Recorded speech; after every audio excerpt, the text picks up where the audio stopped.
आइए तुलसी Tapovan YouTube channel में आप सभी भक्तों का बहुत बहुत स्वागत है।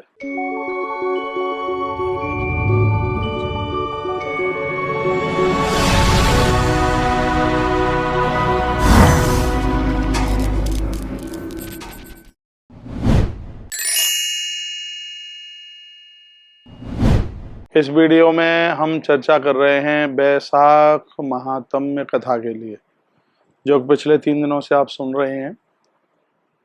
पूर्व में आपको यह बताया गया है कि जैसे कार्तिक महिमाएं अगहन और माघ की महिमा है, उसी प्रकार से इस बैसाख मास की अद्भुत महिमा का वर्णन किया है। अम्बरीश राजा और गुरुदेव देवर्षि नारद जी का इसमें संवाद है, जिसमें बताया गया कि वैशाख स्नान मात्रेण न पुनर्जायते भुवि।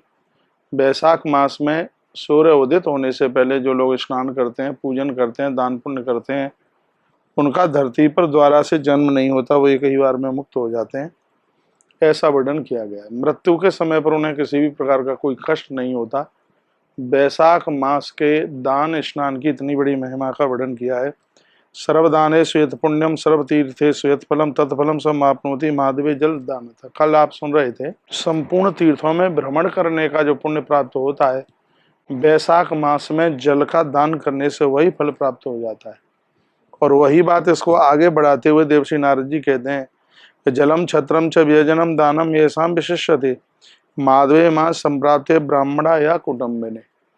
आप ब्राह्मण के परिवार के लोगों को आप बुलाकर उन्हें आप जल दे देते हैं, छत्र दे देते हैं, व्यंजन यानी भोजन करा देते हैं, और भी किसी भी प्रकार का कोई दान दे देते हैं, तो वह अपने आप में अक्षय हो जाता है। पंखा डुलाने वाला पंखा दे दें, इस पुराण में पंखे की बड़ी महिमा का वर्णन किया गया है। छड़ी दे दें और जल का कुंभ दे दें, मटका अन्न से भर करके, गेहूं चावल से भर करके दे दें, तो ये सब चीज़ों को करने से व्यक्ति आने वाले जन्म में कीट पतंगा नहीं बनता, चातक इत्यादि नहीं बनता, और उसको अगले जन्म में भी बढ़िया ही जीवन मिलता है, ऐसा वर्णन किया गया। जो भी कोई प्यासे को पानी की व्यवस्था करता है, भूखे को भोजन की व्यवस्था करता है, कोई धूप में जा रहा है, वर्षा में भीग रहा है, उसके लिए छाता की व्यवस्था करता है, पामों में चरण पादुकाओं की व्यवस्था करता है, तो लिखा है कि 10,000 राजसूय यज्ञ करने पर जिस फल की प्राप्ति होती है, उतना फल प्राप्त हो जाता है, ऐसा ग्रंथकार ने वर्णन किया। ये बात मुझे बहुत अच्छी लगी है, बहुत बढ़िया लगी। लिखा है तावन मात्रेण राजेंद्र राजसूय अयुतम लभेत। संस्कृत में 10,000 को अयुत शब्द कहते हैं, तो यहाँ राजसूय अयुतम लभेत शब्द लिखा है, यानी 10,000 यज्ञ करने का पुण्य प्राप्त होता है। जरूरतमंद को यदि बैसाख के महीने में आप उन्हें कुछ दे देते हैं, दान पुण्य कर देते हैं। जो मनुष्य शुद्ध चित्त होकर पंखा देता है, उसके सभी पाप जल जाते हैं, ब्रह्म लोक को गमन करता है। जो मनुष्य परेशान होने वाले व्यक्ति के लिए बिछौना बिछा देता है, उसके लिए चारपाई बिछा देता है, उसको एक बहुत बड़े पुण्य की प्राप्ति होती है। जो मानव इस माधव के महीने में यानी बैसाख मास में एक बार भी छत्रदान कर देता है, तो उसको तो इस धरती पर एक बहुत बड़ा यश और एक बहुत बड़ा मान देवताओं की तरफ से प्राप्त होता है। इसकी इतनी बड़ी महिमा है। जो मानव इस बैसाख मास में एक जोड़ी चरण पादुका का दान करता है, वह यमदूतों से कभी तिरस्कृत नहीं होता, उसको परमात्मा के यहाँ का रास्ता पार करने में किसी भी प्रकार की दिक्कत नहीं होती। तो इतनी बड़ी महिमा चरण पादुका का दान करने के लिए। और क्या लिखा है, पादत्राणाम तु योदद्या बैसाखे माधवा गमे न तस्या नरको लोके नकले साप्यत काश्य। यानी इस श्लोक का अर्थ है, बताया गया है, बैसाख मास में जो मनुष्य चरण पादुका का दान करता है, वह अध्यात्म आदि त्रिविध ताप हैं, उन तीनों प्रकार के दुखों से वह दूर हो जाता है, परे हो जाता है।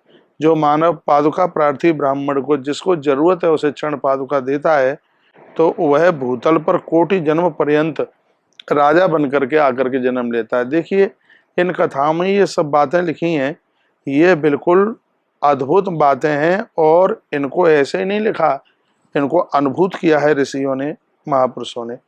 लिखा है जो मनुष्य बैसाख में जरूरतमंदों को यदि है उसके पास वो सहयोग नहीं कर पाया, तो इसमें लिखा है कि ये बहुत बड़ी भूल कर गया है, बहुत बड़ी चूक कर गया। हे राजन, अन्न दान करने वाला, जल दान करने वाला, इस महीने में धरती का दान करने वाला, वह व्यक्ति बहुत ज्यादा बड़भागी भाग्यशाली है। हे राजन, अन्नदाता व्यक्ति अन्न दान करके जो पुण्य कमा लेता है, माता पिता आदि पितृगण को वह, उनके अपने पूर्वजों को वह उद्धार कर देता है। अतः ये इस धरती पर रहने वाले लोगों को चाहिए कि जरूरतमंद लोगों के लिए कुछ न कुछ वह करता रहे। देवर्षि नारद जी कहते हैं, अम्बरीश, धरती पर वह व्यक्ति बहुत बड़ा है जिसने अपने जीवन में देना सीखा है। देने वाले की गति कभी रुकती नहीं है। सो धन धन्य प्रथम गति जाकी, धन्य पुण्य रति मति सोई पाकी।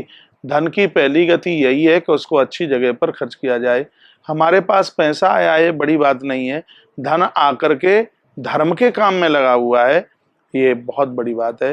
ये बैसाख महात्म्य की बात आप सुन रहे हैं, 3-4 दिन पूर्व से आप सुन रहे हैं। भगवान माधव आपके ऊपर है तो की कृपा का वर्षण करें। एक बार पुनः मैं आपको कहूंगा, इस महीने में भोर में थोड़ा जल्दी नहाते रहिएगा, हरिहर की पूजा करते रहिए, भगवान शालिग्राम का अभिषेक, भगवान नर्मदेश्वर का अभिषेक आप जरूर करें।